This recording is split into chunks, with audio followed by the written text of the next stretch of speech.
Hi friends, அனைவருக்கும் வணக்கம். உத்தரகோசமங்கை மரகத நடராஜர் உருவான வரலாறு பல்லாயிரம் ஆண்டுகளை கடந்தும் இன்றைக்கும் கம்பீரமாக புன்னகை தவழும் முகத்துடன் ஆடவல்லான் ஆன நடராஜர் உத்தரகோசமங்கை மங்களநாத சுவாமி கோவில் திருநடனம் புரிந்து வருகிறார். உத்தரகோசமங்கையில் இந்த மரகத நடராஜர் சிலை உருவானதே எதிர்பாராத நிகழ்வாகும்.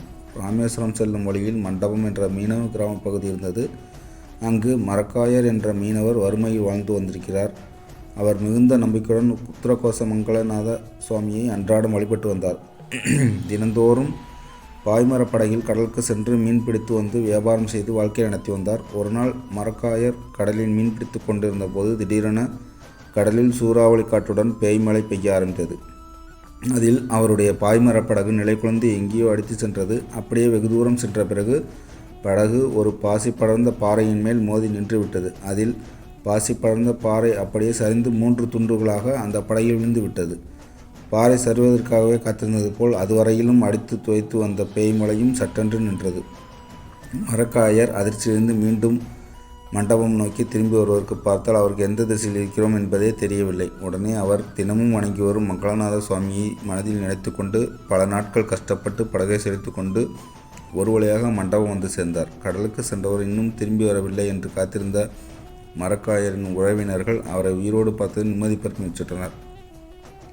மரக்காயர் படகில் கொண்டு வந்த பாசி படர்ந்த பாறை கற்களை என்ன செய்வதென்று தெரியாமல் வீட்டுக்கு படிக்கல்லாக போட்டு வைத்தார். வீட்டுக்குள் சென்று வருபவர்கள் அந்த பாறைக்கல் மீது நடந்து பாறை மேலிருந்த பாசி கொஞ்சம் கொஞ்சமாக நீங்கி சூரிய வெளிச்சத்தில் பளபளவென்று மின்னத் தொடங்கியது.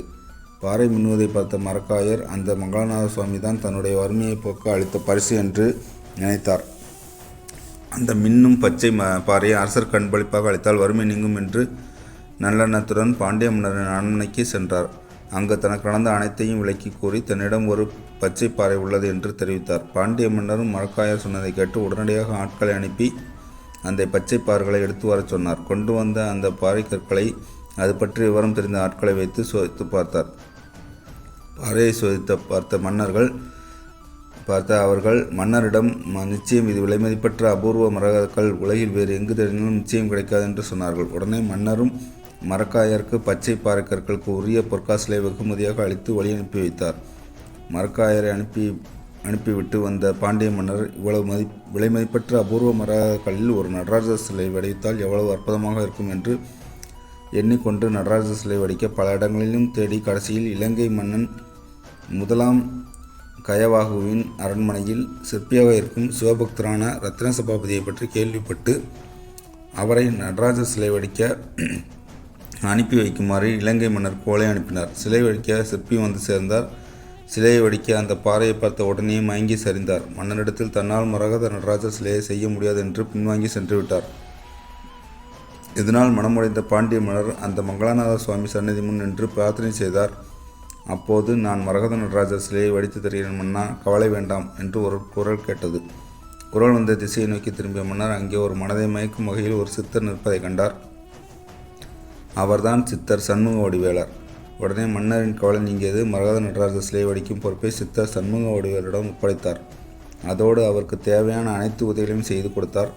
சித்தரும் அந்த பெரிய பாறையில் 5.5 அடி உயர மரகத நடராஜரில் 1.5 அடி உயர பீடத்துடன் கோலத்தில் மிகவும் நுணுக்கமாக நடராஜரின் திருக்கரங்களில் உள்ள நரம்புகள் புடைக்க தெரியும்படி வடித்தார்.